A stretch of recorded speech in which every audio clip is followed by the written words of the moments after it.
अब देखिए, तंज कसने वाले अपना तंज कसते रहेंगे। हम लोग तो लखनऊ के गंज वाले आदमी, हजरतगंज, बाकी कोई तंज जानते नहीं है, तो गंजिंग करते हैं हमेशा। देखिए, जो ये नाम दिया गया वोट अधिकार यात्रा, मैं इससे सहमत नहीं। इसका सीधे सीधे नाम होना चाहिए था लोकतंत्र बचाओ यात्रा, क्योंकि वोट लोकतंत्र का एक उपहार है जो इक्वल है सबके लिए। गौतम अडानी को भी एक ही मिला है, सुरेंद्र दुबे को भी एक ही मिला है, लेकिन वो मिला जिस सिस्टम से है उसके लिए हमारे पास 4 पिलर्स हैं संवैधानिक, मेन रूप से, बाकी बहुत सी संवैधानिक संस्थाएं हैं, और उन सब में जैसी लूट मची हुई है, तो वो हम जो वोट यात्रा की बात करें, एक्चुअली लोकतंत्र बचाओ यात्रा है, ऐसा मैं मानता हूँ। अभी आपने कहा कि साहब वो घुसपैठिए की बात हो रही, देखिए मोदी जी बिल्कुल ठीक कहते हैं, हम लोगों में थोड़ा बुद्धि कम है। वो जो कह रहे हैं कि घुसपैठिए हमें निकालने, ठीक कह रहे हैं। वो ये जो सारी संस्थाएं, इसमें नागपुर के लोगों की घुसपैठ हो गई है, चुनाव आयोग में, ब्यूरोक्रेसी में, जुडिशरी में और मीडिया में। वो ये इनडायरेक्ट हमको बता रहे हैं कि देखो नागपुर कैसा घुसपैठ कर गया है, हम लोग समझ नहीं पा रहे। हम लोग वो रोहिंग्या और बांग्लादेशी, चुनाव आयोग समझ रहा है, इसीलिए उसने अपनी लिस्ट में किसी घुसपैठिए की बात नहीं की, जो भी ड्राफ्ट लिस्ट आई है।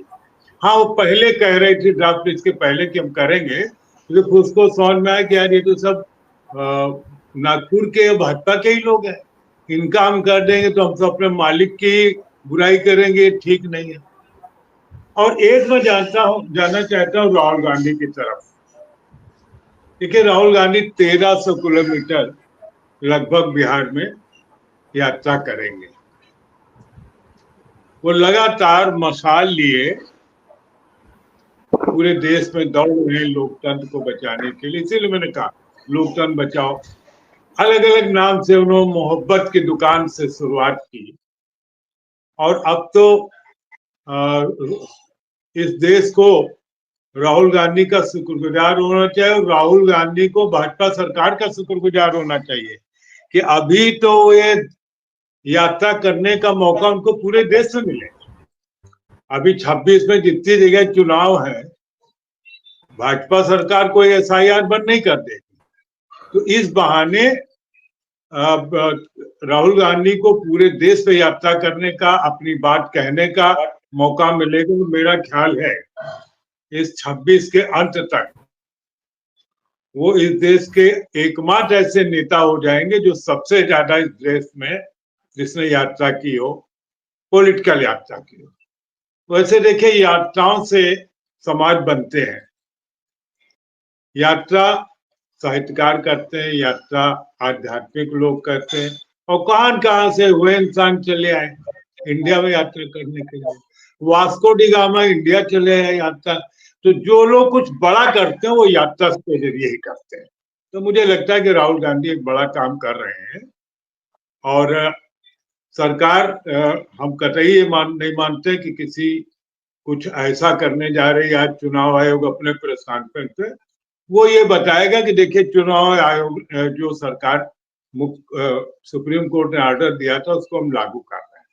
अब वो लागू कैसे करें? देखिए, अभी लड़ाई, आपको सुप्रीम कोर्ट से एक राहत तो मिली है कि जैसे आप स्लिप करते जा रहे हो और एक पत्थर में आपका पैर अटक गया, तो आपको सुस्ताने का मिल गया कि अब इसके सहारे फिर ऊपर चढ़े। लेकिन है क्या, जो लाखों लोगों के फॉर्म बीएलओ ने लिख दिया है कि नॉट एडमिटेड। अब वो कारण बताएंगे, देखिए क्या बड़ा बताते हैं। ये जो लाखों 60 लाख 65 लाख लोगों के नाम काटे, इनके पास और भी काम है भाई। इनको रोजी रोटी कमानी। बाढ़ से पीड़ित इलाकों में लोग अपने लड़के बच्चों को लेकर परेशान है, लड़का अपनी पढ़ाई को लेकर परेशान है, बाप अपने बेटे की फीस को लेकर परेशान है। तो मुझे लगता है कि अगर सोशल ऑर्गेनाइजेशन, पॉलिटिकल पार्टीज इनकी खुलकर टोटल मदद करेंगी, तो आप 65 लाख में 30-40 लाख लोगों की को बचा पाएंगे। ये 10-20 लाख लोग इसलिए खा जाएंगे क्योंकि अब टाइम नहीं है। 20-25 दिन के टाइम में आप क्या कर लेंगे? और इसके बाद जब आपको वो लिस्ट फाइनल देंगे तो फर्स्ट अपील, सेकेंड अपील, कहाँ अपील करो? अपील करने के लिए समय चाहिए ना। और इसीलिए उन्होंने 25 जून को अचानक तय किया कि हम इसको SIR को लागू करते हैं। ये SIR पूरे देखे, बीजेपी हार जाएगी अगर भी बिहार में, भी SIR आगे ले जाएगी और जीत जाएगी तो फिर क्या कहने, गदगद की हमारी बेईमानी फिर फल लाई। ये जो लोग राम को लाते हैं वो ऐसे ही काम करते हैं। तो हम तो कभी कभी सोचते हैं कि ये जो भगवान के भक्त हैं इनके बारे में हम लोगों को कुछ नई परिभाषाएं गढ़नी चाहिए कि अगर भगवान के भक्तों का बहुत बोलबाला होगा तो फिर पूरे देश में SIR हो जाएगा, फिर पूरे देश में ED CBI का शासन हो जाए। भाई यही तो सब कर, धार्मिक लोग ही तो है। अगर ये धार्मिक लोग हैं तो अधार्मिक लोग क्या होंगे?